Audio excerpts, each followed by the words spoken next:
Hello, I'm Matthew Bay, a senior analyst at Stratfor, a RAIN company. This podcast is brought to you by Stratfor Worldview, RAIN's premier digital publication for objective geopolitical intelligence analysis. Sign up for the free Stratfor newsletter at worldview.stratfor.com.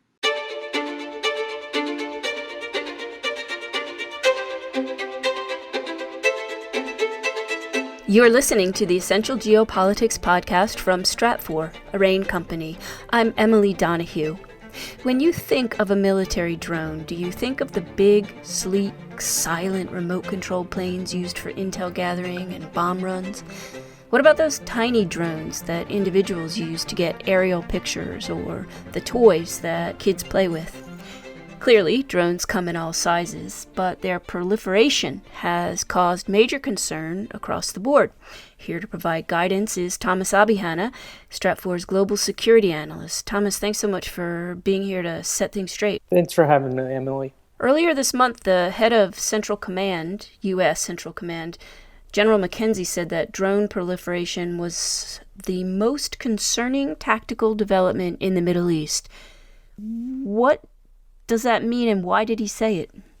So simply put, the reason that he said it is that there are, across the board, more drones that are available to the everyday user.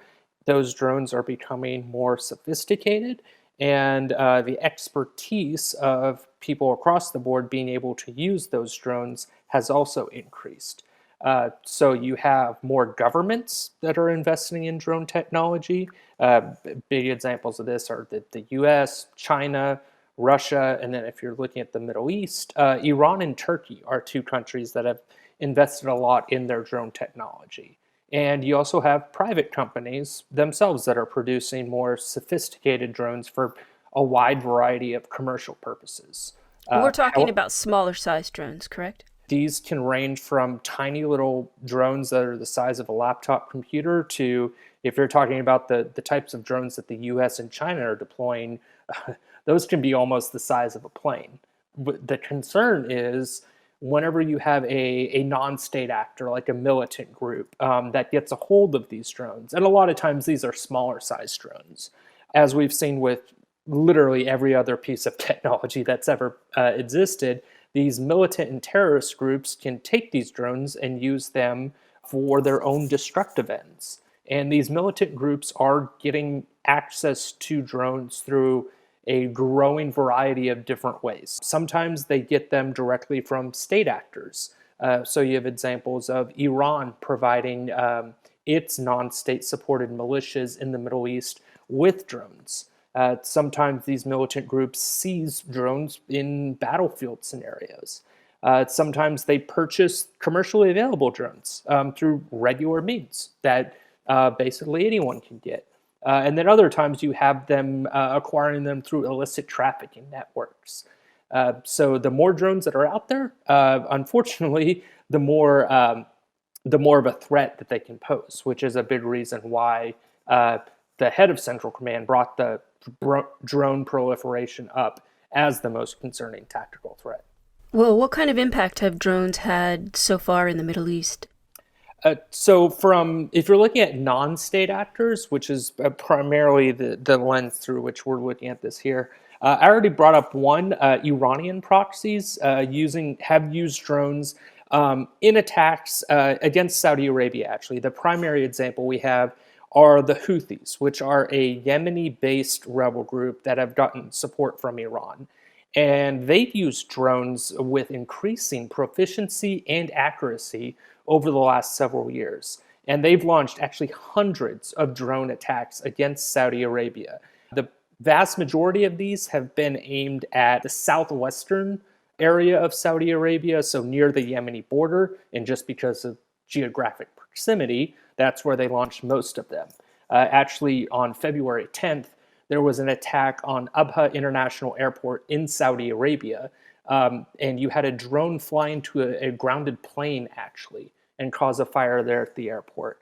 And they've also launched drone attacks as far as Riyadh and Jeddah, which are hundreds of miles away from the Yemeni border. It's not just the Houthis that are doing this. You also have Al-Qaeda-linked jihadist groups in Syria that have used drones to attack Russian and Syrian military bases. In some cases, they use swarms of drones, little miniaturized drones, and if you send them in swarms, it's more difficult for defense systems to intercept. And these al-Qaeda-linked groups have used them to attack those bases. And then actually in Afghanistan, you've actually had the Taliban, another non-state group, increasingly use drones. And they've gotten these both from within Afghanistan itself, and then also from some external support as well. And they've used those to both conduct attacks against military forces, Afghan military forces, but also to conduct surveillance. Thomas, clearly this is a big issue for the United States, but how are terrorist groups themselves and even governments in the Middle East going to respond to the trend of more drones going forward? So simply put, militant groups are going to try to exploit the proliferation of this technology to their own ends.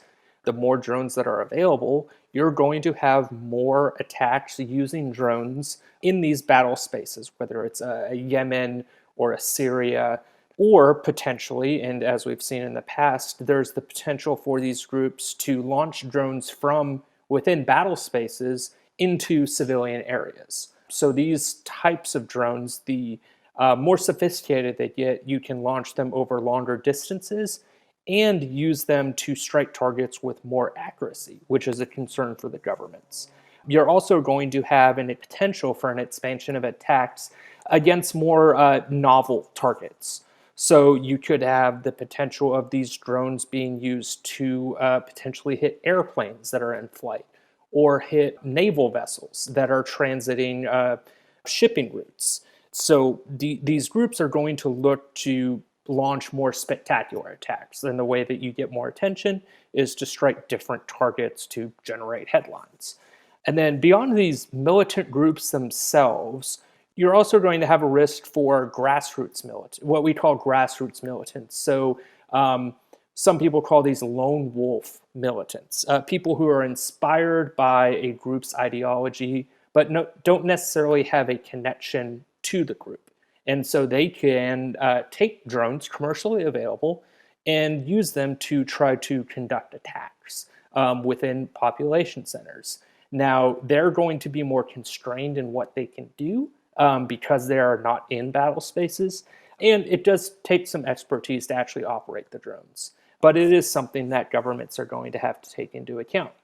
So if you're looking at governments' reactions to this, you already have the head of CENTCOM talk about drone proliferation being I believe he said, most concerning tactical development in the Middle East. That's a big deal for the US military. What governments are going to do is invest more in technology specifically designed to counter drones, to be able to detect them, to shoot them out of the air, or to intercept them in other ways. And it's not just going to be militaries. There is the potential for private entities themselves to invest more in counter-drone technology, whether it's to protect themselves from attacks or to prevent themselves from surveillance by these drones.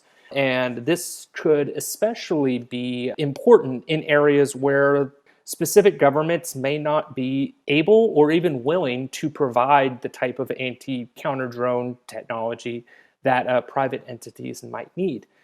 So you could have private investment in this as well. You're also going to probably have more laws passed by governments to attempt to restrict drone usage. And obviously that's going to vary from country to country and state to state and region to region. However, if you do have a type of high profile drone incident, that's going to put more pressure on governments to actually pass legislation to try to restrict their use. Thomas Abihana is a global security analyst for Stratfor. Thanks, Thomas. Thank you, Emily. You can stay up to date on the latest technology with Stratfor Worldview. Sign up for our free newsletter for a sample of what we can do. Go to worldview.stratfor.com. That's worldview.stratfor.com. I'm Emily Donahue. Thanks for listening.